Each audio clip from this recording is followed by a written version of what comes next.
Selamat sore, salam merpati lovers.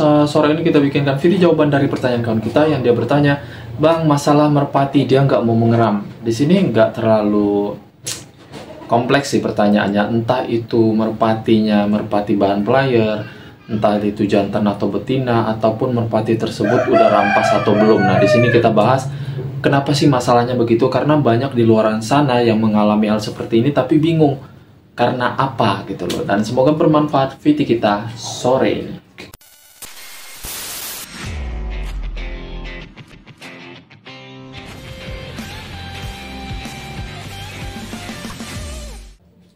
Selamat sore, salam merpati Indonesia. Terima kasih banyak. Semoga sehat selalu di luar sana, dilancarkan rezekinya, amin tanpa terkecuali. Terima kasih banyak untuk yang udah mampir, subscribe, like, and comment ya. Satu lagi, saya mohon maaf apabila memang ada kesalahan dari setiap kalimat saya yang disengaja ataupun tidak. Mohon maaf lahir batin. Semoga nggak terulang lagi. Tapi kalau terulang lagi ya minta maaf lagi. Lanjut ya. Pembahasan kita di sore ini tentang pertanyaan kawan kita sesuai opening awal. Dia bertanya, Bang, merpati saya ini susah mengerami telur. Dan di sini pun kurang kompleks pertanyaannya. Karena apa? Karena ini merpati muda yang atau sudah usia cukup uzur, atau merpati tersebut belum rampas. Tapi kita ambil kesimpulan di setiap video jawaban kita, oke? Nah, di sini yang saya bahas pertama, biasanya ini terjadi pada merpati muda, entah itu merpati baru bahan rampas piyik ataupun merpati tersebut belum rampas piyik, yang dimana baru sekali jodoh, baru 2 kali duduk telur atau 3 kali duduk telur, biasanya begitu. Khusus merpati muda. Kalau merpati yang udah uzur, udah pengalaman, biasanya nggak terjadi hal kayak gini. Tapi bukan nggak mungkin, ada penyebabnya nanti ya. Nah, kita pastikan dulu ini merpati yang mana. Apakah cukup usianya, ataukah memang merpati tersebut baru rampas piyik, ataukah merpati tersebut belum rampas piyik, mengalami masalah hal seperti ini, nggak mau duduk telur, nggak mau ngerap. Kalau jawaban dari pertanyaan saya itu, oh ketiganya bang, oke, ketiganya merpati tersebut kemungkinan masih muda, nggak peduli jantan ataupun betina. Karena kadang gitu, ada merpati jantan ataupun betina yang nggak betah mengerami telurnya karena belum berpengalaman, masih terlalu muda, birahinya masih ada atau birahinya masih over. Kalau khusus birahi, merpati jantan atau betina dalam usia yang udah cukup, misalnya beberapa kali rampasan, terus kita lihat dia biasanya mau mengerami telurnya, tapi tiba-tiba nggak mau mengerami telurnya, itu biasanya efek birahinya masih belum hilang. Dalam kondisi biasanya merpati tersebut bakalan hilang birahinya setelah duduk telur. Saat dia mengerami telur itu birahinya hilang, cuman ada sebagian yang birahinya masih ada. Gampang lah itu ya. Kita ambil jalan pintasnya aja di dalam video kita kali ini yang menjawab tentang pertanyaan kawan kita ini. Yang pertama, setelah memperhatikan usia merpati, entah itu sudah rampas piyik atau belum, entah itu jantan ataupun betina. Yang kedua, pastikan dulu kenyamanan kandang si merpati. Kandangnya nyaman bagaimana bang? Saya sih nggak berani patokin, kandang nyaman itu harus besar, harus bersih, harus mewah. Oh enggak. Kalau kebersihan mungkin ya harus. Tapi untuk kemewahan kandang itu disesuaikan dengan budget kita, dengan kondisi perekonomian kita, dengan kondisi lingkungan gitu loh, dengan ukuran lokasi yang kita tempatkan untuk kandang gitu ya nggak? Itu pasti gitu. Jangan terlalu memaksa ukuran kandang besar, tapi dengan kondisi lokasi yang nggak memungkinkan kan itu nggak mungkin. Maksud saya gitu. Yang penting merpati tersebut nyaman. Nyaman dalam hal apa? Nyaman dalam hal saat dia mengerami tidak terkena atau tidak terdengar gangguan-gangguan dari yang lain. Pahamlah teman-teman di luar sana.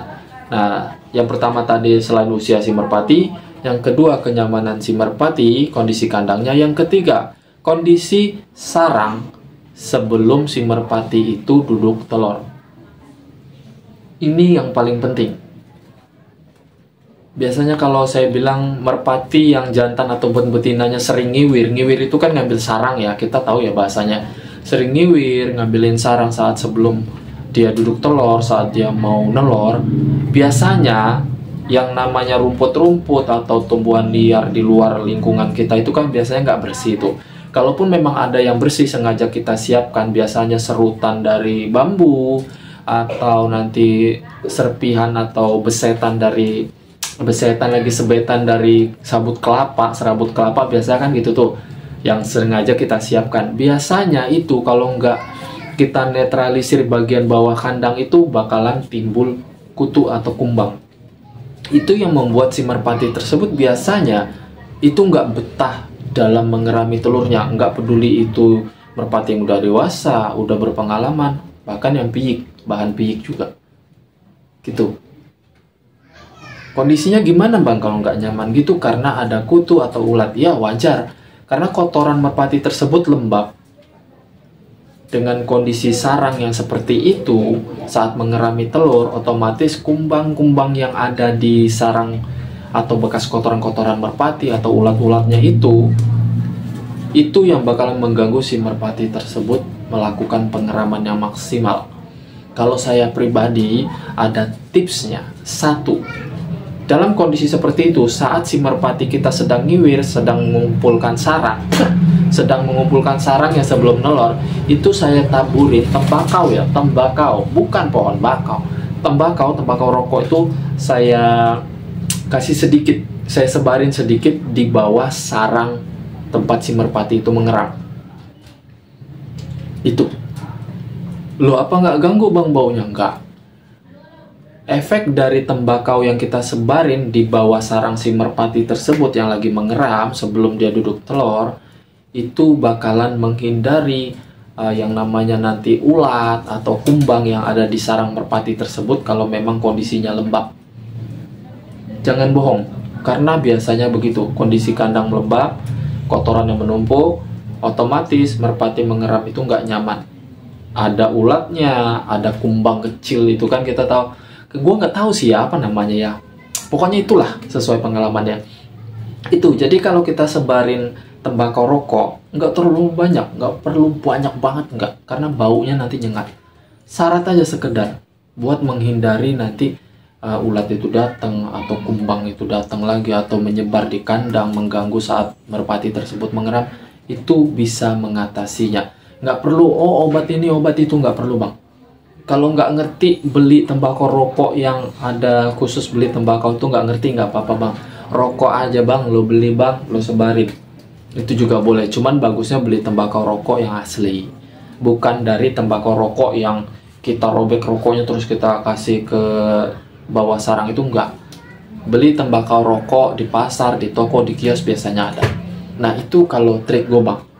Itu trik saya, jadi nggak perlu aneh-aneh deh, harus gini, nggak. Tapi untuk kebersihan kandang itu harus. Gue rasa cukup. Kalau memang kurang jelas di VT jawaban kali ini, silahkan di kolom komentar. Terima kasih banyak. Salam Merpati Lovers Indonesia.